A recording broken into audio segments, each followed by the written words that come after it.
I pledge allegiance to the flag of the United States of America and to the republic for which it stands, one nation, under God, indivisible, with liberty and justice for all.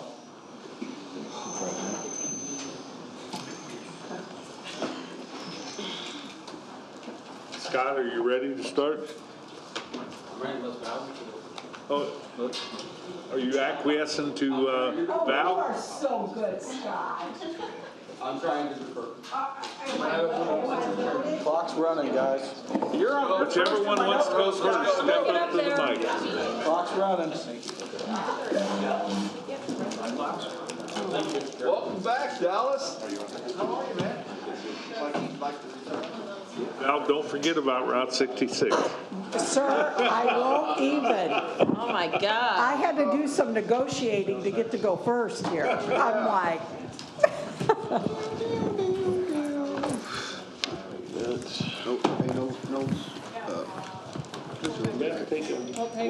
I'm not that far yet. thanks, Scott. We're moving to CVB.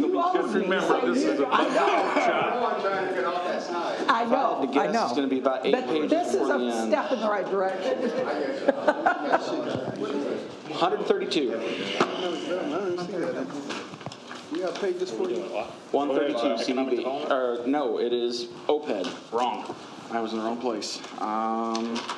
It's going to be about 30 pages up. It's page 107. Yep. 107, he said. On here it's 107? Yeah. Sure. Yep, I trust you. Are we ready? I can't. Are we ready? Ready? You're ready? Go down. All right, good evening, and thank you for your time this evening and your attention to the Office Planning and Economic Development budget this evening. As you can see, our department is broken into 3 categories. We have our housing services, which covers our block grants. Do we have a handout for you guys? No, we were told. Not, Okay, that's okay, I'm just asking. Okay. no. Well, everybody else have one. We were told last year there was waste of paper. Right, yeah, we paid attention from last year. We did. Keep your uniform, Bill. Our housing services covers block grants and our home funds. Economic development covers our TIFs and enterprise zones, and then we have fiscal services. Our OPED staffing level has remained fairly level. The decrease from last year is due to the elimination by City Council of one of our open positions. On your head count, are you full right now, 8 of 8? I Well, have actually, how many one. total spots do you have? I have that the total of 9. Well, depends on how you figure it, whether we decide to put the director's position back in. How's that?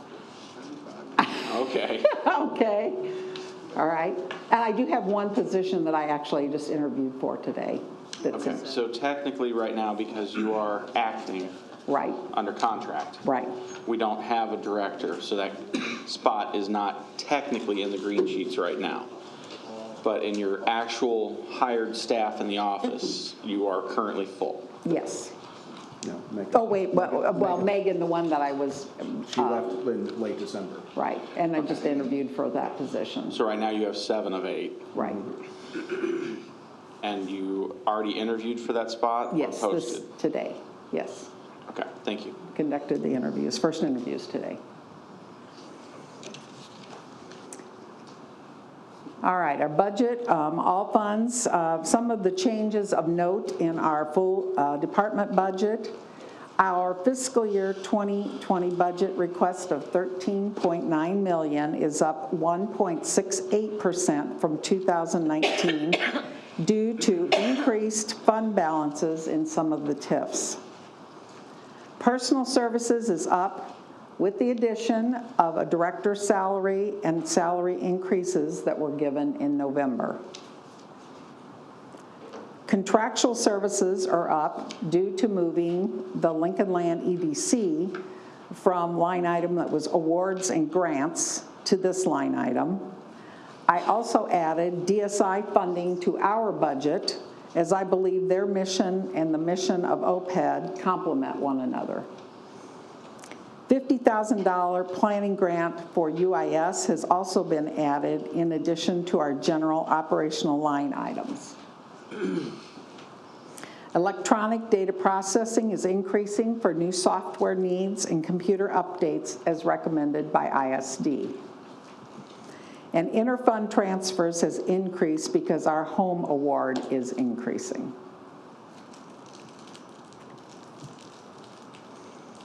Okay. Are you getting a grant for that, For, the home award? You said your home award is increasing? it's just an annual award that we get every year. Okay. And it just is increasing, the amount we're receiving. Slide 5 just shows our budget levels by fund. We have corporate, TIFs, home program, and our CDBG funds are included in this. And then on our next slide, we are showing the differences between our current 2020 request compared to last year's 2019. As you can see, our corporate fund request has increased for the aforementioned reasons.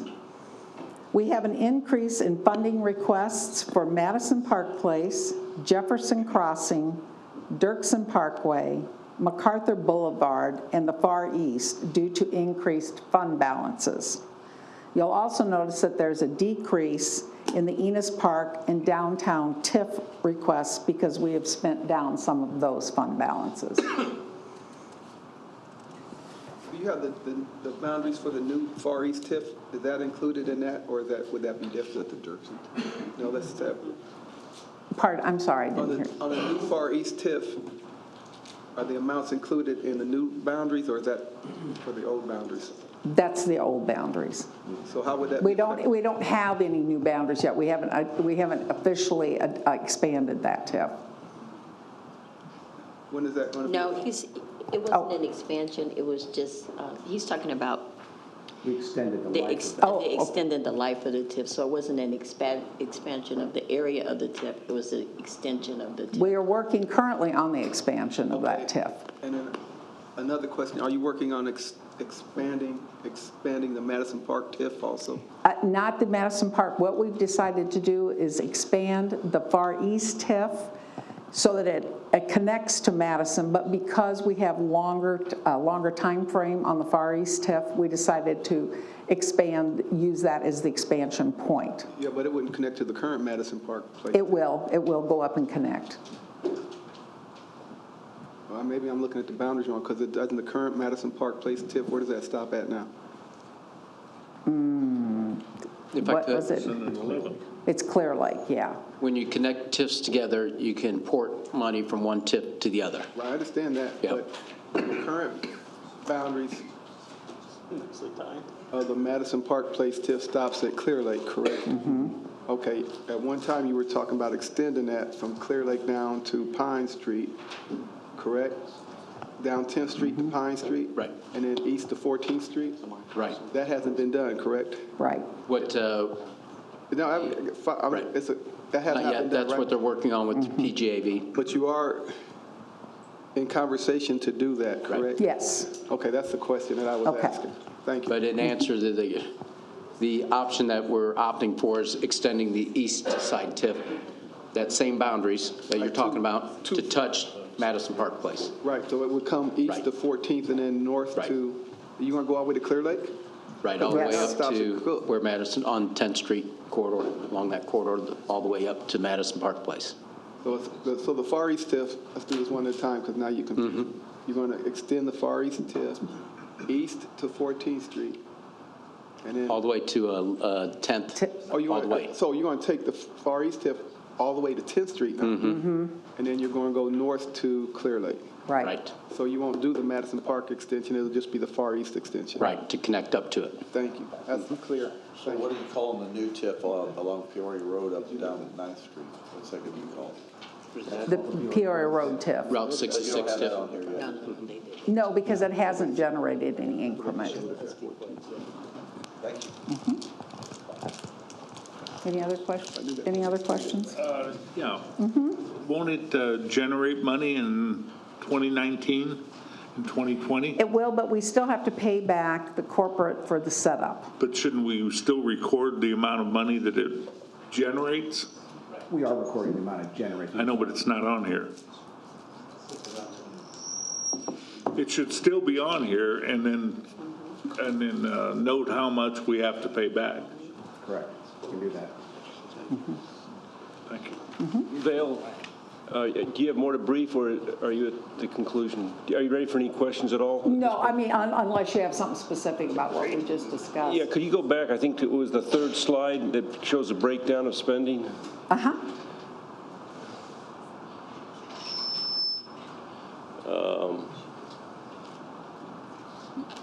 Is that one? That one there. So the second line for contractual services, it shows increase in spending of $217,000. I think you explained that increase, but could you do so once again? Okay. Those contractual line items are up because we moved the EDC money up from awards and grants to that line item. I also added DSI funding.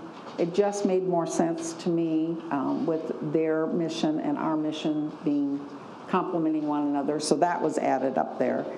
And then we have a planning grant for UIS for $50,000 that got moved up there. And what's that planning grant for UIS? What does it concern? Well, I'm going to defer to the mayor. Actually, that's $50,000 in that line item that can be used for anything related if we want to do a special study or surveys, anything of that nature. Okay. And getting back to the DSI grant, that's in what amount this year? It's $50,000. Okay. Thank you. Could you go back that slide a minute? It shows where contractual services on the 2020 request has gone up over 200,000, but I don't see where it's gone down 200,000 on the other lines. Where did it come from? Where do you propose to get it? That one. We moved, it was originally put in awards and grants, 2,100. It's actually a contract we have with Lincoln Land EDC, so that's why we moved it up to contractual services. So the awards and grants went down by amount, but the contractual services also went up because of the two items that Val just mentioned. But one's up 221,000, and the awards and grants is only New award. 2,100. But we have Right, it's not it wasn't a wash. It wasn't just one Okay. from another. Other things were happening too. Under the contractual services line, one of the things that caught my attention was on page 1, line 1217, you created a new line for legal fees that we've never had before. Right. And we've got 25,000 that you're requesting in that. And the explanation on the PDF says that it's legal fees for outside consultation on TIF and HUD related agreements. Correct. Are we no longer able to use staff attorneys for that, or is it something where we're looking at, we're going to need more specialization in this? I'm looking for why we are doing this when this is almost half of a new attorney. Sure. Well, and that was just it. It was, as sometimes some of these things can get a little sticky. And so we were looking, and the TIF laws, as you can probably attest, are getting a little more stringent. They're really looking at those, so we just put that in there. Well, and I guess where I would suggest, I understand in the beginning we're not going to have somebody with a whole lot of training in TIF or HUD, but rather than having 25, 30, 35,000 sitting there to use for outside counsel, I would rather hire another attorney, which we could use for multiple things, and have half their time be this with special training where we have them trained for TIF and HUD, and then maybe we could start seeing some of the other requests and the other issues move faster because half their time would be spent on that. Yeah, that's fine by us. I mean, we can check into that and That give would you be- the comparison. That would be great. I just think that if we've got half the attorney here, it's not that hard to find the other half. You looking for half? I'm not even going to talk to Joe about it. I don't want to cut him in half. You're only addressing Really? half the formula, though, Chris. Now you got to find the money for the other half. Right. So, which you're there at 1217, can you explain line 1218, the 400,000 for professional and artistic not classified? With that next line? Yeah, that's the other It's stuff, the- the Lincoln Land, the TIF, UIS, and Yes. DSI. Right. Okay, thank you. Yeah, And thank just you. to be clear, the only allocation is really to DSI. The others, it's not obligated. See what I'm saying? If we do something that's general expenses within that line item that would qualify, or something thereof. Correct. We only have a Right. one-year contract with Lincoln Land EDC. It ends February 28th, so there'll have to be another contract. It ends this February 28th or next February 20th? This February. February 28th of 2019. We did a one-year contract with that. Is the new contract being initiated? So has the, yeah, Yes. that's all right. Has the money, is this money allocated for last year, or is this money we need to allocate for the next year for 2020? This is For for 2020. March of 19 through February of 2020. So that'll be This is for a new, next year. okay.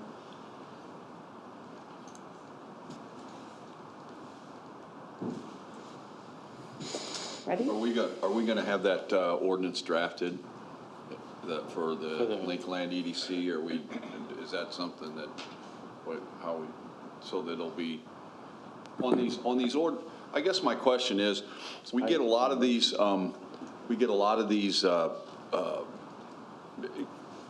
DSI and that we give money to, and then we pass the budget, and it seems like the ordinances don't get drafted right away, and then we sit on the money for quite a while. To me, it'd be better off, since we passed it, as part of the budget, let's just move forward with it and go ahead and address it sooner than later, so we don't forget down the road. Actually, we'd have to take a look at how the other ordinance was drafted, because usually they have an agreement with them. If it's DSI or the Chamber or Land of Lincoln EDC, it has the parameters that they would go from.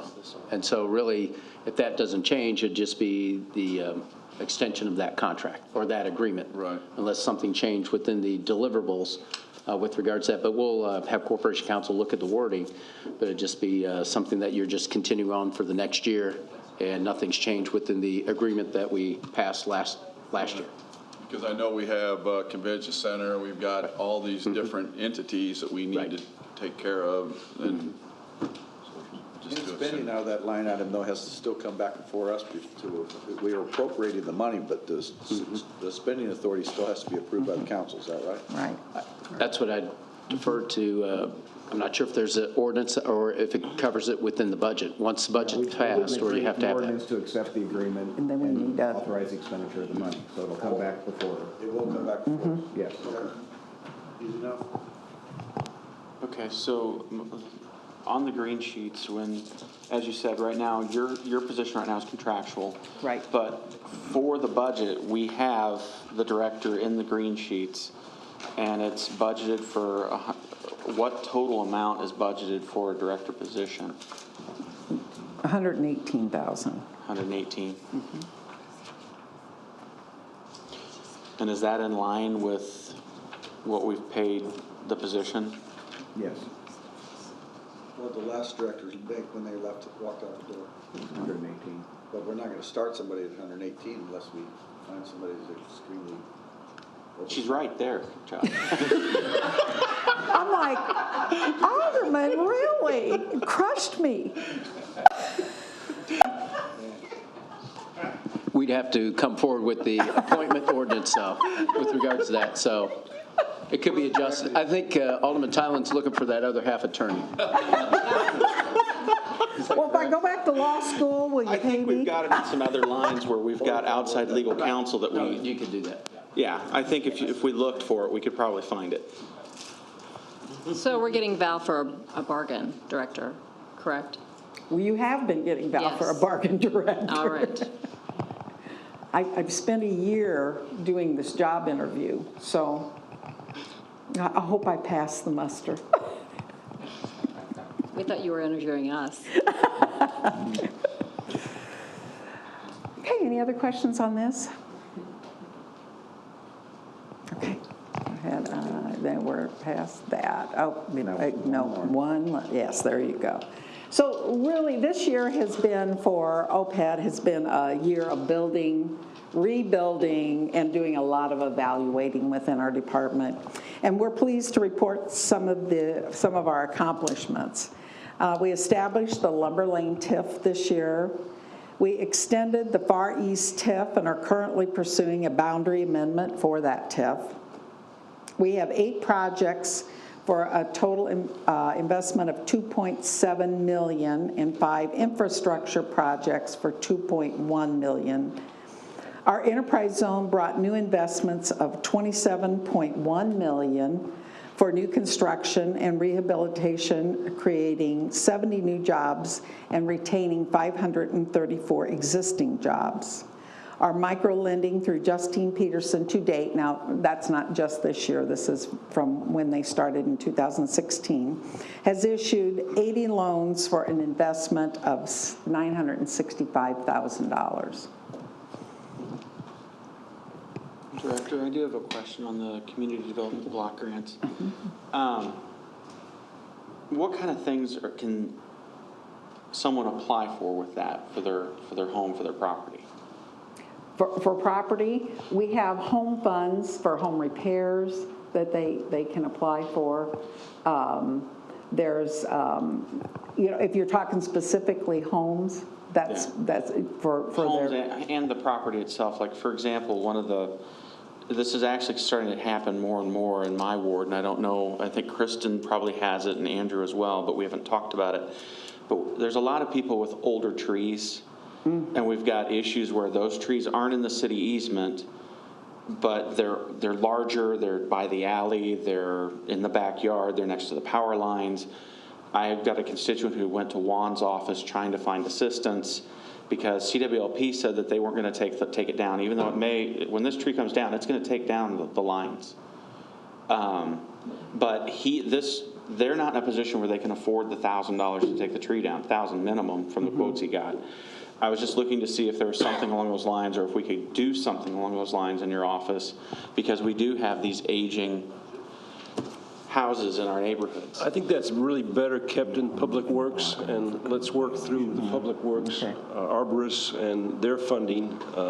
Instead of dividing it up between 2 different departments. Well, they can't because it's not on city property. That's the problem. Is they went there, they said, yeah, the tree's got to come down, but the city can't do it because it's not the city's tree. Well, we can establish city code that would allow for cost assistance from the city, even for items on private property, if the city council would wish to do so.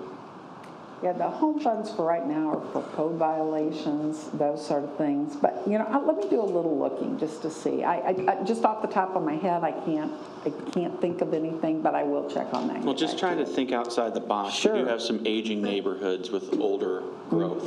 But I think we have to be very careful because, I understand the whole deal about the trees and the lines and all of that, but I think the significance that needs to be taken into consideration is the fact that these are funds that are basically, not all the time, but basically used for low-income individuals so that they can remain in their homes, so that their homes can be brought up to code. Otherwise, they would basically be homeless, and they can't afford to pay for those needed repairs. So, I think if we just have to. We can't be everything to everybody, and if we have to make a choice between a senior remaining in the home that they've lived in for 50 years and that they own and cutting down a tree, to me, that's a no-brainer. So I think we just have to be very careful. And why wouldn't this fall underneath our tree trimming stuff? For some reason, Carl Tega said it didn't for CWLP. But the whole idea of having the tree trimming stuff is to keep the trees out of the power lines, if it's on private property or not. The tree is far enough away from the lines that it's not in them now, but when it falls, if it falls that way, it's going to take out that, possibly the house next door, as well as the fencing on both sides of the alley. In a lot of cases, though, it's a private power line coming from a pole to the house. Is that what it is? It's both. There's the power line coming to the house, but there's also the alley is where the lines go. That's almost every house in the center city's probably got trees in their backyards where the power lines are coming And that's, through. and that's my point. And, you know, and the other thing is that it's not just the power lines. I mean, you're talking Right. about cable, you're talking about AT&T, all those lines are together, so. That's why I was saying if there were some additional programs out there, not to take the money away from specifically that program, but if there are other things that we could look into that might branch off of that. Just a thought. Sure. But I agree with Alderman Turner, we got to be careful. We're taking money away from a resource that needs. And HUD's probably- pretty, I wouldn't Yeah. want to go against HUD, let me just tell you. Yeah. I think, though, that we ought to look at if there are grants out there to do that. It would save us a lot of money and a lot of time for outages. If Well- we would take the tree down now, I mean, as far as I'm concerned, I think Right, we ought to and- cut all trees below power lines. And that's why I'm saying her office does a lot of the stuff with grants. Well- So if there's something out there, you guys might be the first ones to find it. If you'd be so gracious to add maybe another staff person, I'd be more than happy to have You're someone. already adding a director. What else do you want?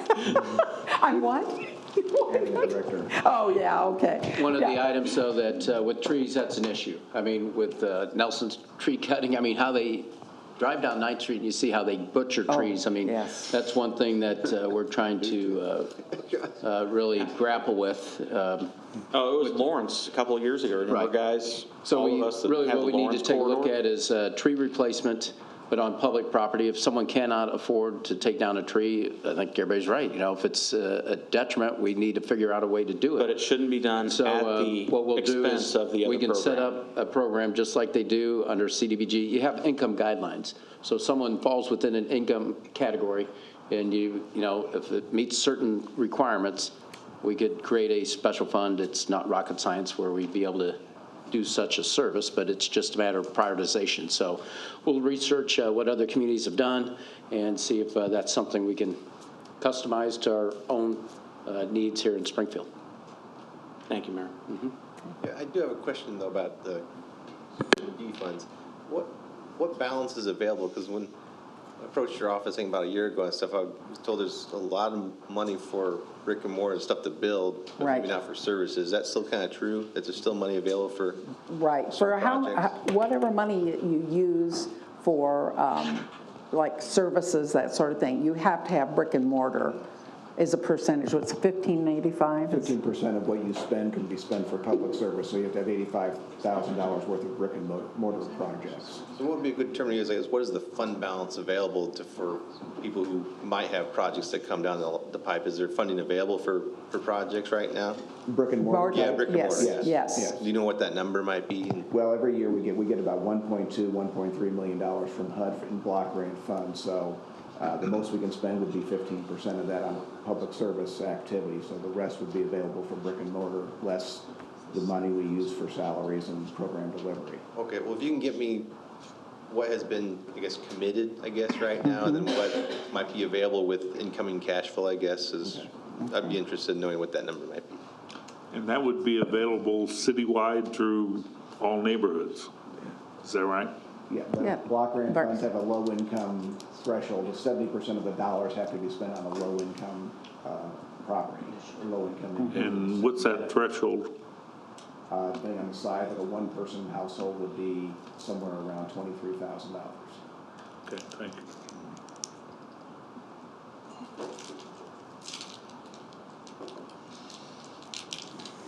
Okay, got our next slide up, okay.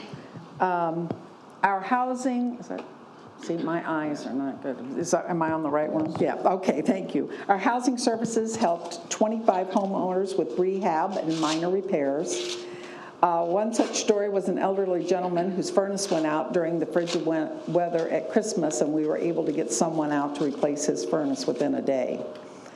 We demolished 11 structures, modified 11 homes, making them handicap accessible, assisted with funding for Helping Hands Winter Warming Center, Mercy Communities, Phoenix Center, Fifth Street Renaissance, Abundant Faith, Justine Peterson for microloans, and the Summer Youth Initiative.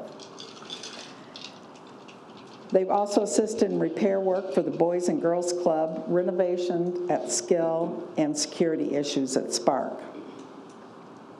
Various grants have been submitted this year, that was supposed to be taken out, sorry. Finally, although we do not have measurables attached to these at this moment, one of the things I'm the most proud of, and I think we've done a lot to accomplish this year, is our outreach to establish and to reestablish a lot of relationships with our partners in the community. Just a few of the organizations we have reached out to are listed. We have monthly one-on-one meetings with 3 organizations that we fund, with DSI, with Innovate Springfield, and the Land of Lincoln EDC. We have established a strong working relationship with the Springfield-Sangamon County Regional Planning Commission. We attend many of the neighborhood association meetings, as well as the Mid-Illinois Medical District. And we're exploring opportunities with UIS, Lincoln Land, the local banks, and we work with the Small Business Administration, SCORE, and the Small Business Development Center. This is just a snapshot to show you our budget by funding sources. By far the largest funding sources are the Far East TIF, the Downtown TIF, CDBG funds, and the Madison Park Place TIF.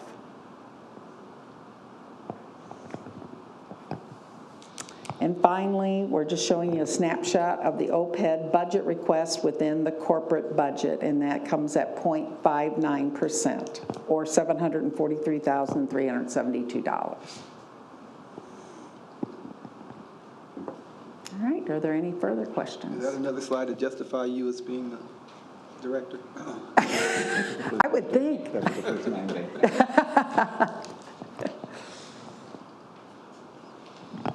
Anything else? As you know, my office is always open. I'm happy to take questions at any time, meet with you at any time. I'm look forward to, I've got a few things coming up, working with a lot of you, and I just also want to thank you for all your assistance, and I want to publicly thank John Rogers, because if I hadn't had him around to guide me in this last year, who knows what this might look like tonight. So thank you. Thanks, Val. Thank Thank you. Next we have